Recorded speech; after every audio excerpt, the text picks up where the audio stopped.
Hi, welcome back to Kalike. So in this session we are going to talk or arrive at the expression for electric field due to multiple charges. We did not complete it in our last theory session. We were busy solving neat numericals, but now we'll come back to theory. We'll complete the theory and then get back to textbook numericals and also neat numericals from now on.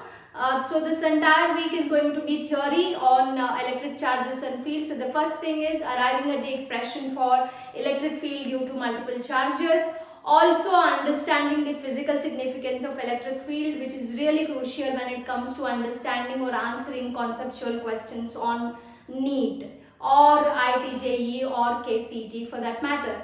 And also we are going to introduce the concept of lines of force, that is electric lines of force or electric field lines in this chapter, where you will understand how and why do we draw these lines and how to draw these lines for various distribution of charges, for a single point positive charge, for a negative point charge, for a dipole which is basically combination of a positive and a negative charge separated by a distance. What if you have a planar sheet? What if you have a spherical surface? So these kinds of distribution of charges when you have, how do you calculate or understand electric flux? So these are the things that we are going to understand today. Let's get started. So without wasting any further time, let's arrive at the expression for electric field due to a system of charges. Let's consider a system of 4 charges or n number of charges. So imagine there are a system, you have charges Q1, Q2, Q3, Q4, etc. up to Qn, all separated by a certain distance from a point charge. So the point charge, let's call the point charge Q. This is a point charge Q. They are all separated by distance of, let's say, R1P, okay, R2P, and we'll assume that this is at the point P. So this charge is located at a point P. So therefore the distance I refer to it as charge distance between R1 and the point P is R1P, R2P, and similarly this will be R3P, similarly this will be R4P, and etc. This will be Rn. P. So if you have to draw it schematically, it looks something like this. So let's imagine these two are charges. Okay, let's write it a bit below. So this is Q2, this is Q1, Q3, Q4. Okay, so let this be Q1, let this be Q2, let this be Q3, and let this be charge Q4, and somewhere let's say you have a charge Qn or something like that. So let this be charge Q, positive, a point charge which will experience the force due to all the 4 charges at the point P. Okay, somewhere you also have Qn. First let's figure out. So the distance between Q1 and P is, as mentioned, R1P. The distance between Q2 and P is R2P. The distance between Q3 and P, as mentioned, is R3P, and Q3, Q4 and the point P is R4P.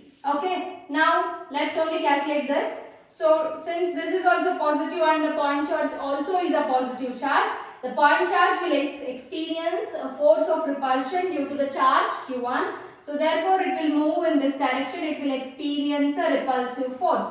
So this is your electric field 1 experienced by Q due to the charge Q1. Similarly Q2, so what will happen? It will experience a repulsive force because again that is also a positive charge, both are positive charges.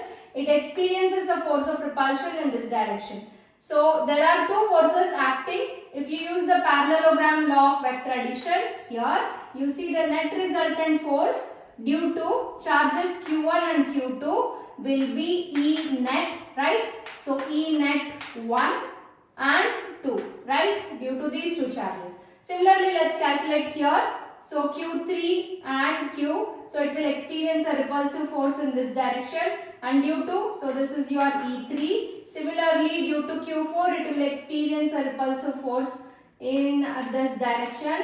So that will be your E4. So you have 2 forces here. What will be the net force? Complete the parallelogram. You see there is, this is going to be the net force, that is E net due to the charges 3 and 4. So now all these are gone. You have two forces only. The net force due to charges 3 and 4. The net force due to charges 1 and 2. Right? So therefore, you can call it as F1 and F2 also. So I am just the electric force or the electric field, because we are calculating the electric field here. So if you take these two, you complete the parallelogram using this. So complete the parallelogram. So this will be the total net force electric field or the net electric field at the point Q due to charges, due to electric forces from 3, 4 and 1, 2. So because you are completing the parallelogram here using these two, so this becomes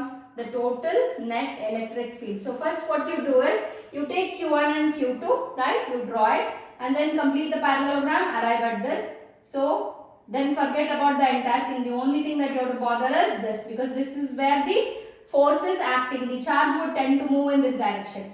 Now due to these two, you again arrive at this net force. So there are only two net forces acting in this direction. So what will be the net force because of this? Complete the parallelogram. You see, it will experience a force in this right upward direction towards the right? So therefore northeast direction. So this is the net force acting on the charge Q at the point P. Now it's time to write the expression. So what will be the electric field? 1 due to point P, even P, or you can say 1 by 4 pi epsilon naught. How do you write this? Due to the charge Q1 divided by R1P whole square into R1P cap. Similarly, so since we are writing the vector, so electric field due to charge 2 can be written as 1 by 4 pi epsilon naught Q2 divided by R2P the whole square into R2P the unit vector. Similarly, electric field due to 3 can be written as 1 by 4 pi epsilon naught 1 by R3P the whole square into R3P the unit cap. Right? So electric field due to charge 4 can be written as 1 by 4 epsilon naught. It is experiencing a force due to charge, this has to be Q3. It is experiencing a force due to charge 4, so it has to be Q4 divided by R4P the whole square multiplied by R4P the unit vector. Now similarly, you can also write it for En. So En, you replace 4 by n, so it has to be 1 by 4 pi epsilon naught Qn, the charge will be Qn whole divided by Rnp the whole square multiplied by the vector Rnp.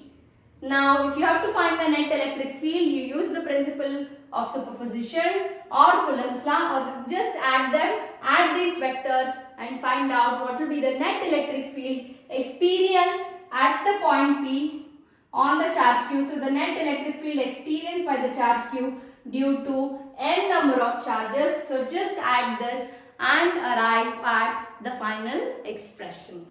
Now let's find out the total electric field experienced by the charge Q due to n number of charges. So that is given by electric field net. The net electric field is electric field due to charge 1 plus electric field due to charge 2. Similarly, electric field due to charge 3, etc. up to electric field due to charge n.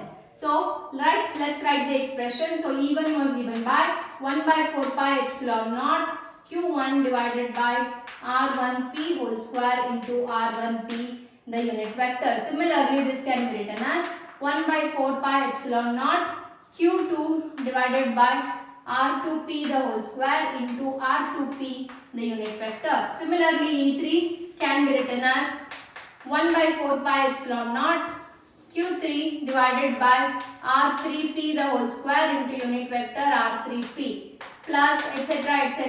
up to 1 by 4 pi epsilon naught Qn, right? Let's write it separately here. Qn divided by Rnp the whole square into unit vector Rnp. So let's take the common things out. You have, these are the common things. So let's just take 1 by 4 pi epsilon naught out. Right?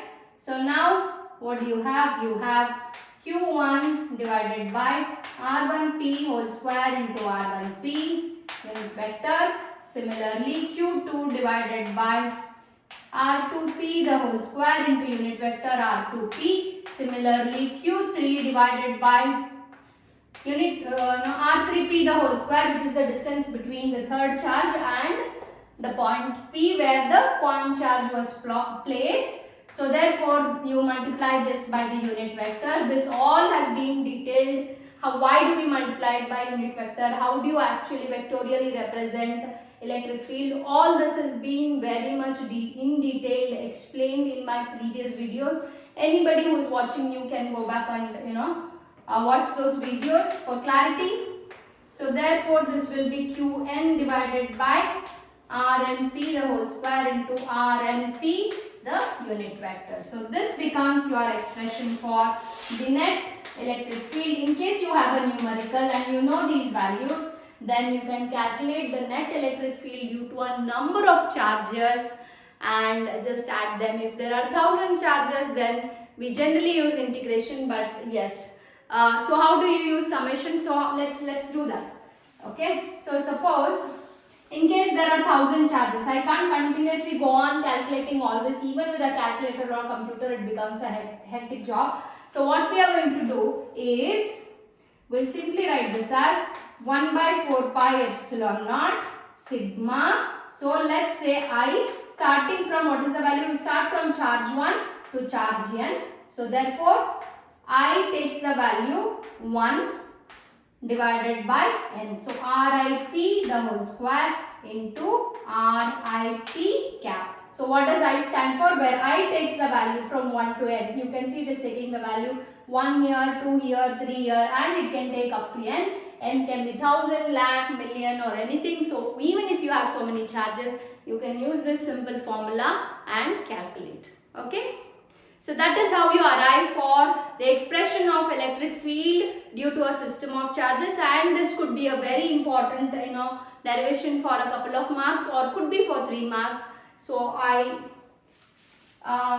tell you, or I urge you to know how to arrive at this expression and write the diagram schematically, so that, and the diagram is really easy. It's not complicated, because you take Q1 and Q2 vectors. First write the force on the charge Q due to Q1 and Q2, and then use parallelogram of vector addition to arrive at the net force there, and then calculate the electric field due to charges Q3 and Q4 and take the net direction, and these two net direction, take only these two, and then you see what will be the actual net direction due to all the 4 charges. So there you arrive at the diagram, and then later it is just the expression, and it is very simple. So it's good you practice once. You can have questions for your board examination. Well, now it's time to understand the physical significance of an electric field. What do you mean by physical significance of an electric field? When I say physical significance of an electric field, what I mean to say is, now that we have studied all about electric field, charges, test charge, source charge, what actually is an electric field and all of that, their definitions, and solved a lot of numericals using Coulomb's law on electric field. But then, is electric field really real? I mean, does it even exist? Or is it something imaginary? Well, the answer to this question, if you guessed it right, is electric field is not something imaginary. It's something real that actually exists, right, in real life. How do we know it is real? Very simple. We've been talking about the same thing, right? See, when you want to call any physical quantity a real quantity, that physical quantity must be able to exert some force on another point object or another charge. For example, in this case, we see that we refer to electric field as real because if you have a source charge placed at any point, suppose in the room that I am standing currently, there could be some positive point charge or which is a source charge. I may not even know that there is an electric field actually existing here, but when you keep another point charge somewhere and you measure the force acting on this charge due to the charge somewhere in this room, you know that this is experiencing some force, and if this is experiencing some force, there must be another quantity and the space around this quantity is filled. The space around this entire point charge is modified, and that modification is felt by the test charge which is placed at a certain distance. So you start moving it closer, you see that the force experience will be stronger. You keep it farther away or take it out of the scope of this electric field, it may not experience any force at all. So thereby you know that yes, electric field is a real quantity that exists. Yes, it has got very huge physical significance, especially in this modern day world where you are you cannot lead your lives without a computer, without an iPad, Android, or an Apple phone. You cannot think of your lives without a smartphone. Thanks to the invention of electric field, the way we understood electric field, all this was super easy to invent. And so electric field is something that is not imaginary, it is actually something that exists in real space. Now if you have to, even in olden days, how was it understood? See, if you take a comb, I comb my hairs, right? So my hairs and the comb rub each other, there is transfer of some electrons. Now I bring it closer to point pieces, very tiny pieces of paper. I see that the paper pieces do get attracted to the comb. There is nothing in the air. So there must be something happening between the comb and the pieces of hair which are at a distance. So there is some action happening. They fly towards the comb. So what happens is that space, that gap between the pieces of paper and the comb, there is something happening in that space.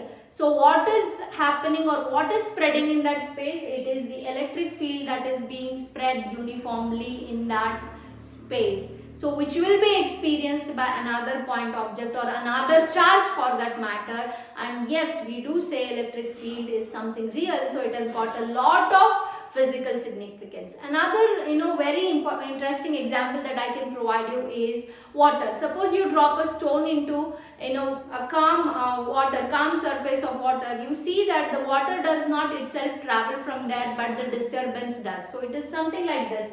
So it is not the charge that is traveling, but the disturbance that is created by this charge. It creates certain disturbance in the area surrounding it, and I have explained it very, very clearly when I introduced you the concept of electric field. I gave you the spider web analogy and it was explained in very much detail in one session. So you can go back, refer to that, but here we are discussing it in very, much, not in that, very briefly, not in much detail, because it has been explained very much in detail in my other videos. So therefore here I am only going to mention, yes, it is going to create some disturbance around this area, and that disturbance is felt by this charge which is placed at a distance and does not come in contact with that. How does it feel? Something must be happening around that space. What is happening? It is the electric field waves that are reaching it and telling it, yes, there is another charge which also has the same polarity as you. If you are positive, there must be the other charge which is sending these disturbances is also positive. I do not want to be in this space and I am experiencing a force of repulsion in the opposite direction. So it is something like sun sends wave and you receive heat, electromagnetic light waves from so many kilometers away. Again there is no contact. That entire space is filled with electromagnetic waves. It is something like this. So imagine if this source charge were to oscillate. Suppose this source charge, instead of being stationary, is oscillating up and down. Let's say there is some oscillation. So what will happen? Will this test charge placed at a certain distance from this experience this oscillation? Yes. Interestingly, yes, because it will produce oscillating electric waves, and this also experiences certain oscillation. Since this is oscillating, imagine if this is oscillating with a high, very, very high frequency. What do you mean by frequency? In a second, let's say it is oscillating 1000 times or 100 times. So this will be felt. This disturbs, this space around it, and that disturbance travels in the form of electric waves or electric field and also disturbs the test charge, and the test charge also starts oscillating, and all this have been measured experimentally, and this is the thing that is used in your mobiles. So what happens is, is the mobile tower and mobile connected, Are they in contact? No, they are not. There is a lot of space. There are mobile towers somewhere. You have your mobile inside the house. How do you receive messages, text messages, images, calls? How does that happen? It happens because the antenna of the tower has an antenna. There are electrons, and those electrons will be oscillating with very high frequency. So in turn they will disturb the space around it. The entire space surrounding that tower, that antenna, will be disturbed. So there will be oscillating electromagnetic waves. To understand it simple, I will only mention it as electric waves. So there are oscillating electric waves. Even in your mobile there will be antenna. So this antenna will also have free electrons. So when these free electrons in your antenna sense that there is an oscillating electric field approaching it, they also catch that frequency. They also start oscillating. So when the electrons, the free electrons in the antenna of your mobile phone start oscillating, these will be electric waves will be sent, and these will be decoded as images, texts and calls which you receive on your mobile phone. How interesting and how fascinating it is. So the only, how was it discovered? It was, somebody, when amber was rubbed with silk and then again it was rubbed with glass rod, they saw that there was some exchange of electrons and protons, and then when this comb experiment happened, it all started with that basic thing which led to a fantastic discovery of understanding the whole field of electrostatics. And now you enjoy enjoy having telephones, smart TV, all smart gadgets. They work on the same basis. So electrostatics is very crucial. The more you understand it, it unravels itself more. It will tell more secrets about it, and you will start enjoying it. So this is the very important physical significance of electric field. Electric field does exist. It is not imaginary. It is just that we do not see it, but we can experience the force. We can experience it through a lot of ways. Another very interesting example that I can quote is the magnetic field. So if you have a magnet placed somewhere, so if you have a bar magnet and you place it here, you know that it creates some influence, but we do not know how. So take some iron filings, drop it closer. You see that they move and arrange in certain patterns. So that tells you this is the pattern. They arrange in a certain pattern. These iron filings, they arrange in a certain pattern. When you throw, when you throw it here, they start arranging themselves like this. So that tells you this is how the field is created around the bar magnet. That's a very good example, visual example of how the magnetic field is spread across. To what extent is, what parameters or to what radius is its influence spread across, you can understand it very carefully. So these also can be measured. Electric field can also be measured experimentally. So yes, electric field has a lot of physical significance, especially in this world where the entire world learns merely on technology. Yes, so this is something really important. You can have conceptual questions on this. When we come across these in our NEET numericals, we'll pick it up and start exploring more, understanding more about electric field. Well, did you know that light is also an electromagnetic wave? It has oscillating electric and magnetic waves. So since we are only talking about the electrical field, we were talking about the physical significance of electric field. So these electric waves that are oscillating through space, through vacuum, they reach your eye, they come and hit your eye. How are you able to see all these objects around you?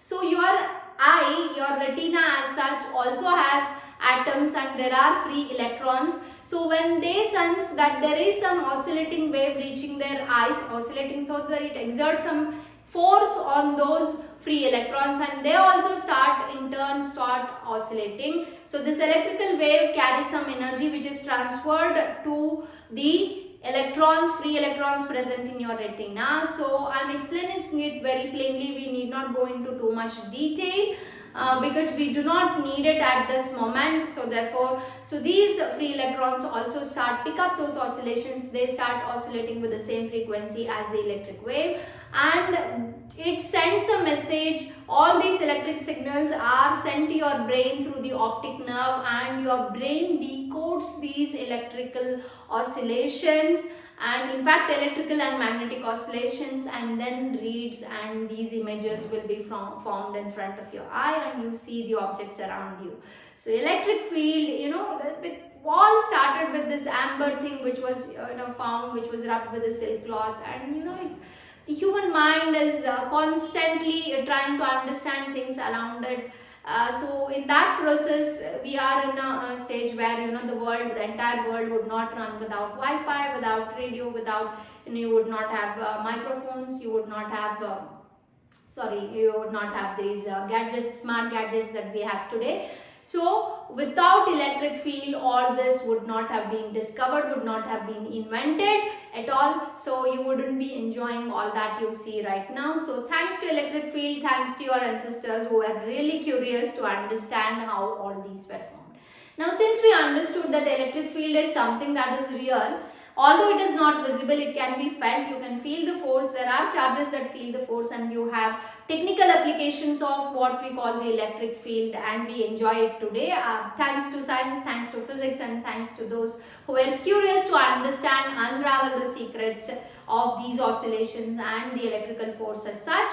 Now, how do we represent this electric field? Now, obviously you do not see it. So how do I understand? Suppose let's take the example, you have a positive point charge which we call the source charge, right?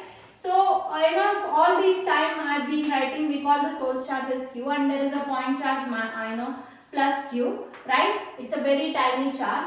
So it will have its area of influence, and we say there is a distance r between these two. It experiences a force of repulsion. Since it was a vector, I said it experiences a force of repulsion due to that charge Q, and obviously it will tend to move away from it.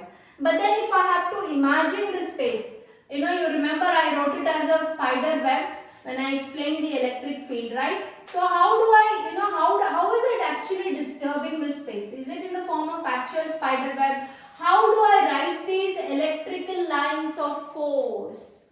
What do you mean by, which means if I keep this charge here, or if I keep the same charge here, here, so in a circular, in a certain radius, how would this look like? How would the electric field, the lines of force would look like? What would happen if I have to draw, how would that experience that force? How can I write this imaginary thing? So let's imagine it would look something like this.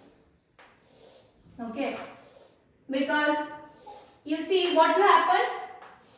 It is pointing obviously away. So this is pointing away from it, because if you keep a positive point charge, it will experience a force in this direction, right? So it will be a tangential, it will experience a force in this direction. Here also tangentially, it will experience a force and hence an electric field in this direction. Even here it is experiencing a force and an electric field in this direction, because we write it as a vector, and the force, the direction of force is same as the direction of the electric field. So you see, tangentially at these points, at these curves, these imaginary lines, they do not exist, but these are imaginary lines because I do not understand, because I do not see the electric field. So what we do is we draw these imaginary lines, okay? So the imaginary lines that are drawn, and the tangent to that line gives the direction of the force experienced by a unit positive charge, is what is referred to as electric field lines or electric lines of force, because that is where it experiences the force along that particular line. You also call it as field line because that is the line along which the electric field points, because that is where it is experiencing, the unit positive charge is experiencing force, because you are assuming to keep your unit positive charge at this point and they all experience force in this direction. So here you are assuming to keep your unit positive charge and this experiences a force in this direction due to the source charge Q. So how do you define lines of force or electric field line? So it is either referred to as lines of force, or we also refer to it as electric field line.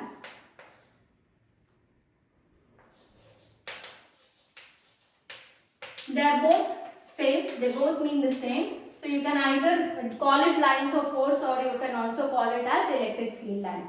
So these are the imaginary lines. These are the imaginary lines drawn, because that will help us understand how an electric field probably might look like, right? So because we do not see it, so we only experimentally establish the fact that yes, there is some force acting, but we do not know how it is represented. So basically lines of force are imaginary lines drawn from a source charge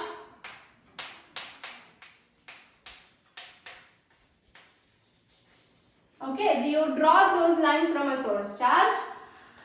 What will happen? And the tangent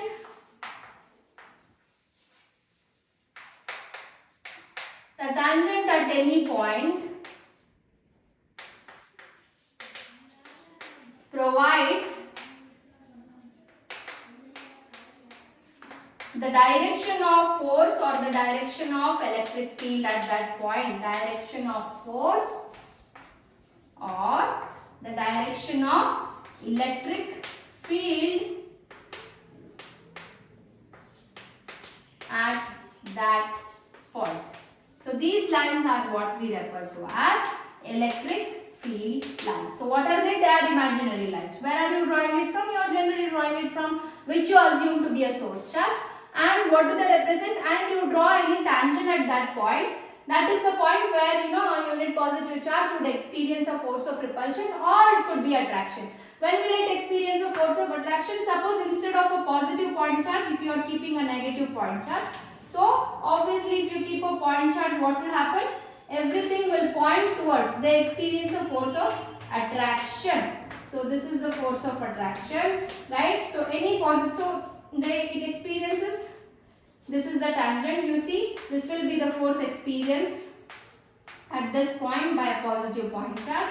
So they get attracted at this point. So you draw a tangent, so I will draw a tangent at a particular point, right? So this experiences, it will be pointing towards this. So that is what we are saying. Tangent at any point on this line, tangent at any point on these lines, you can add it. On these lines provides the direction of force or the electric field at that point. So these electric field lines or lines of force helps us visualize how an electric field would look like. It will make our learning easy because we have something imaginary that we could visualize and call it, okay, this might be right. This is how probably the charge is experiencing. This is how it might be spread. In fact, you can draw n number of lines, right? You can keep drawing n number of lines like this. Because wherever you keep, it will have that circumference and radius. You can draw millions of lines, but for simplicity, I have drawn 5 or 6 lines. But yes, electric lines of force are infinite in number because you can simply go on drawing in all the space provided, and that is how the in that radius, that is how it is spread. And these are imaginary lines that you draw from a source charge, and the tangent from these lines of force, the tangent from these lines at any point actually gives you the force experienced or the electrical force experienced by a point charge at that given point. And these lines, imaginary lines, are what are referred to as electric field lines or electrical line of force. So what is important for your board examination point of view is they might ask you to draw, or they might draw different electrical lines of force, fields of lines of force, and might ask you which one is right, or they might ask you to give you a certain a point charge or give you a certain distribution of charge and ask you to draw the fields of line, or ask you to show how the lines of force would look like for such a combination, and ask you what would be the net electric field, and so on and so forth. Right? When it comes to answering entrance examination questions, there could be other complications. Again, they could ask you, they could give you different lines of force and ask you to identify. That could be another thing, but that will be revealed only when we start taking numericals from the textbook as well as entrance examination numericals. But for now, what we are going to do, we'll proceed further and see how these electrical lines of force can be drawn for various charge combinations. We have learnt about linear charge distribution, we have learnt about spherical charge distribution, we have learnt about volumetric charge distribution. We have arrived at the expression for those. We have in detail discussed how the charges actually behave. We arrived at the expression. These are also very crucial when it comes to solving the entrance exam numericals and also your board examination numericals. So therefore, now we will take it one by one. The next step is to understand drawing. Before we draw these electrical lines of force, let's understand the characteristics of electrical lines of force. They have certain characteristics. So what are the main characteristics that you must remember while drawing these electrical lines of force? Where do they start? Where do they begin? Are they infinitely long, or do they terminate on a certain thing? If so, why do they terminate? And what are the other characteristics? Where should the arrow mark be placed? And how should they look like? So there are certain characteristics that you must remember, and you might be asked it as a 2 mark or a 3 mark question where you might have to list out some characteristics. But here we will list out a number of them, not just 2 or 3, so that it is it will make you conceptually strong and you will be able to answer any question when it comes to answering the entrance examination. Well, now it's time to understand certain characteristics of these electrical lines of force or electric field lines.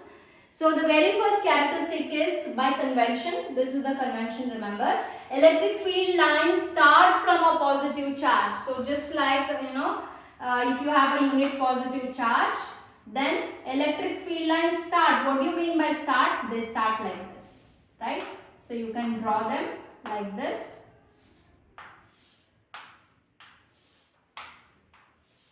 Why do you draw them? Why do they start from a positive charge? Because by convention we have assumed we always keep a unit positive charge. So the direction of the electric field and hence the direction of the electric force is given by the direction in which a unit positive charge moves. So this unit positive, when you keep a unit positive charge, you see that it deflects or repels away from a source charge. We always take that point charge as the positive charge. Therefore, the electric field lines have to start from a positive charge. They are starting from it. They are not going into it. They start on it, and where do they end? They end on a negative charge. So if you have a negative charge, yes, you see all the lines are coming towards it. All the lines.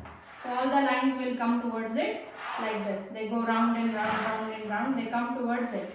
So all these lines start and they also end on a negative charge. So they basically all these lines end on a negative charge, because when you keep up point charge here, this point charge experiences an attractive force towards the negative charge. So in other words, when you have a negative charge, how do you write the lines of force? You write the lines of force towards the positive source charge. Negative charge when you have a negative, because if you keep a positive charge, it will experience a force towards the negative charge. So therefore, by convention, you always have to write the electric lines of force start from a positive charge and they always end on a negative charge, because that's the convention. That is how we have defined the electric field. It is the force experienced by a unit positive charge. That's the definition of electric field. So by convention also, that is what you are going to learn. Now, when you draw the electric lines closer, suppose if I draw so many electric field lines closer like this, that means that represents that the field is stronger. You have a strong electric field, right? Now, if you see millions crowded lines, if you have crowded lines like this, coming or going into it, you see this represents a strong electric field. Okay, so this represents a strong electric field. Suppose if you have sparsely 1 or 2 here, this represents a weak electric field. So the line, so this is only for our reference, because we want to understand, we want to schematically represent, since we do not visualize how the electric field looks like. So this is just our imaginary thing. So anything stronger or closer together is meant to be stronger, and anything apart, obviously it is not that strong. So we call such an electric field as weak field. So if you have to draw a weak electric field for a point charge, then you have to hardly draw 4 or 5 to 6 lines. But if you have to strongly, represents a stronger electric field for a point charge, you have to write more number of lines of force for such a point charge. So that is what the next line also says. So the field lines are drawn farther apart. It represents a weak electric field. So these are certain very basic and simple things that you must remember while drawing the electrical lines of force. Well, here are some more important characteristics of electric field lines. For a positive charge, electric field lines are directed radially outward, which is certainly true. So radially outward. So if you have a positive point charge, so if you place another positive point charge, you see that it is radially outward. So you can also draw it in straight lines. Some in textbooks, they generally draw it in straight lines. So you see that it is directed radially outward too. You can also draw it as a curve and show that the tangent at that point. So this is only showing the lines of force. I am drawing the lines of force. Okay, so it is directed radially outward. Similarly, for a negative charge, obviously if you have a negative source charge and you keep a positive point charge, it will experience as a force directed towards the source charge. So this has to be radially inward. It goes into the test charge. That will be drawn towards the test charge. Very fair enough. Two electric field lines never intersect. So what does that mean? Suppose you have the test charge and you have another positive test charge here. So this is also positive. So you see, if you draw these electric field lines like this, let's first draw it. Okay. So now suppose if you have another electric field line intersecting, so they intersect each other. What does this mean? This means if you place a positive point charge here, what are these lines basically representing? The electric field lines or the lines of force always represent the direction in which a positive point test charge would move or would experience force due to the source charge. So if there are two lines, that means this charge will be confused whether to go in this direction or in this direction. Then you cannot say it will experience a force in this direction because I will use the parallelogram law of vector addition. No, you can't do that. So therefore it cannot happen. I mean, simultaneously it cannot experience two forces at that point. So therefore two electric field lines can never intersect. This intersection is not possible. You have to draw a single line only. You cannot have two electric field lines intersecting at that point. That means if you a point charge placed at that point simultaneously will go in two directions, which is not possible. So therefore, this is very important thing. This can be asked for a couple of marks or even for a mark. The two electric field lines never intersect, because if they do, that implies a positive test charge. This positive test charge placed at that point would experience force in two directions, which is not possible. It will experience force in two directions simultaneously. No, that is not possible. It won't be able to decide whether to go in this direction or that direction. So therefore, we generally say two electric field lines do not intersect. Well, now let's try to draw different electrical field lines, schematic representation of these electrical field lines for various charge distributions. These could be board examination questions, your entrance examination questions as well. Suppose if you have a positive point charge, we know that generally in many books it will be written like this. Okay, you can also draw a straight line or you can draw curves. So it goes radially outwards. Always remember, from a positive point charge it goes radially outwards. So you have these electrical lines of force going radially outward for a positive point charge, because any positive test charge placed at this point will experience a force in the direction away from it because of the force of repulsion, like charges repel. Suppose if you have a negative point charge, then what will happen?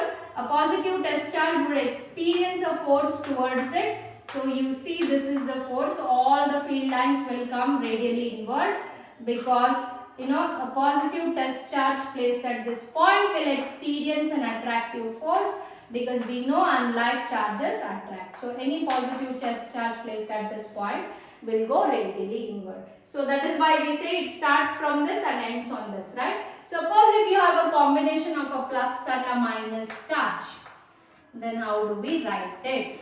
If you have a plus and a minus charge, so it will look something like this. So we write the lines of force like this, and you see these curved lines distance goes on increasing. You cannot, this is something that you must notice. It is not equidistant, so it goes on increasing. okay, because of the distance. So this is how you draw your lines of force when you have a combination of a positive and a negative charge. It goes from positive charge and ends on a negative charge.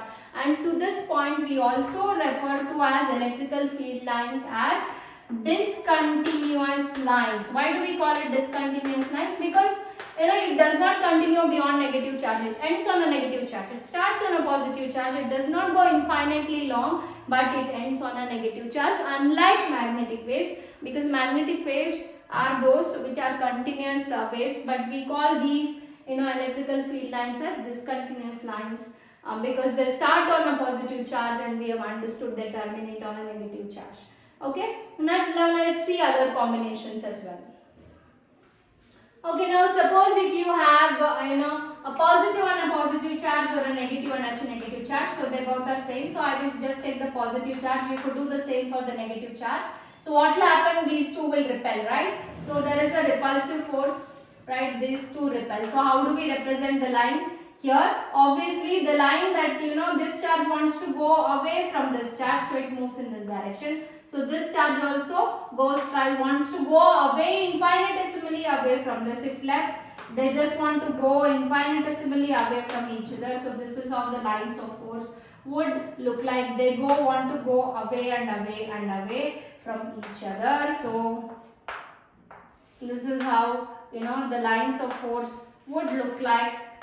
When you have two like charges placed next to each other, they never meet, they do not want to get attracted. So this is what happens when you keep either two negative charges or two positive charges, and this is how your lines of force going to look like. They want to bend away as much as possible because they are experiencing so much of repulsion. They don't want to be next to each other, they are compelled to be next to each other. So they tend to be going away from each other as much as possible. But yes, they just want to escape, but they can't escape unless we have discussed that criteria in our previous classes. Also taking when we discussed in detail when we were discussing line charge distribution, volume and volume charge distribution. Suppose if you have a spherical surface, okay, so if it's a sphere, if it's a football or a metal spherical ball, then we know that charges never reside inside the conductor. Electric field is always zero inside the conductor.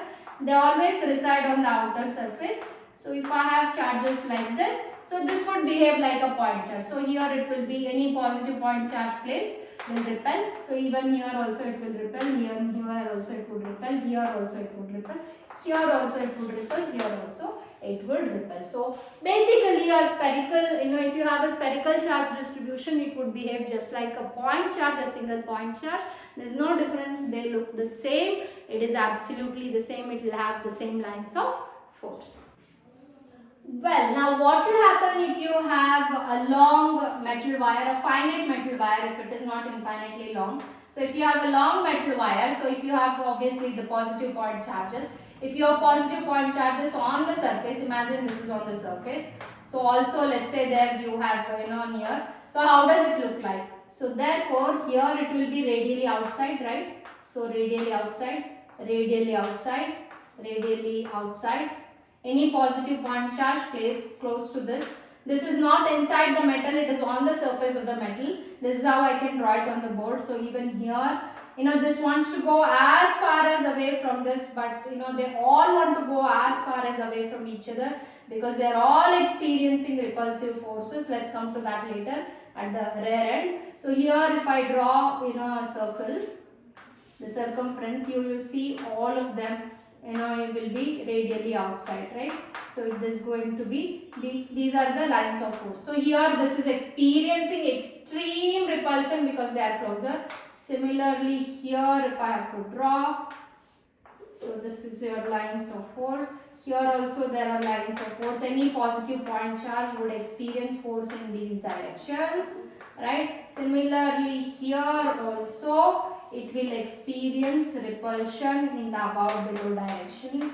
So here also, similarly here also, similarly here also. So what would happen at the rear ends? At these ends what will happen is this wants to escape out of the metal because there is so much already. These want to go away from each other, but this wants to escape it. If you connect it to ground, it will escape out.